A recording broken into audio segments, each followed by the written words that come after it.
The Book of Isaiah, chapter 9. Nevertheless, there will be no more gloom for those who were in distress. In the past he humbled the land of Zebulun and the land of Naphtali, but in the future he will honor Galilee of the nations, by the way of the sea, beyond the Jordan. The people walking in darkness have seen a great light. On those living in the land of deep darkness, a light has dawned. You have enlarged the nation and increased their joy. They rejoice before you as people rejoice at the harvest, as warriors rejoice when dividing the plunder.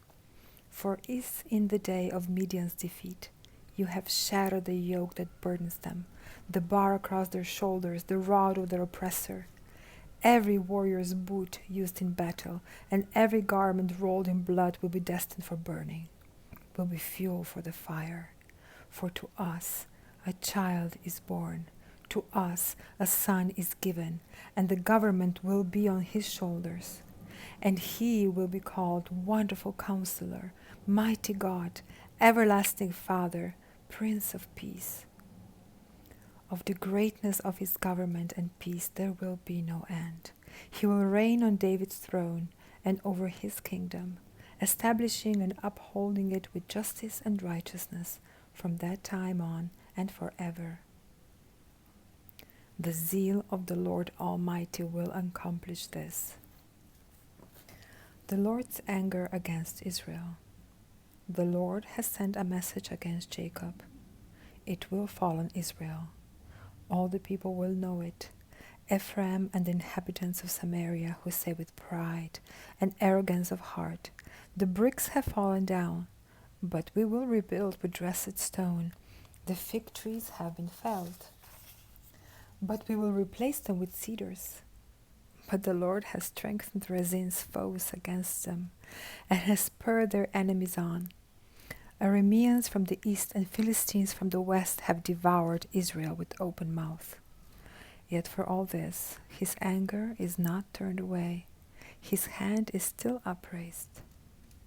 But the people have not returned to him who struck them, nor have they sought the Lord Almighty.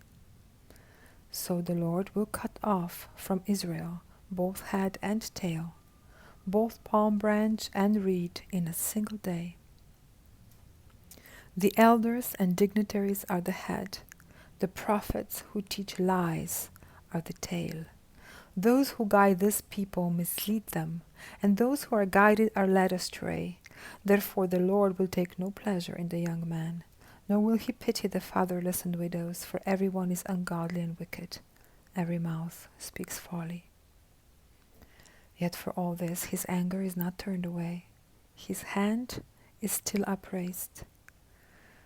Surely wickedness burns like a fire. It consumes briars and thorns. It sets the forest thickets ablaze, so that it rolls upwards in a column of smoke.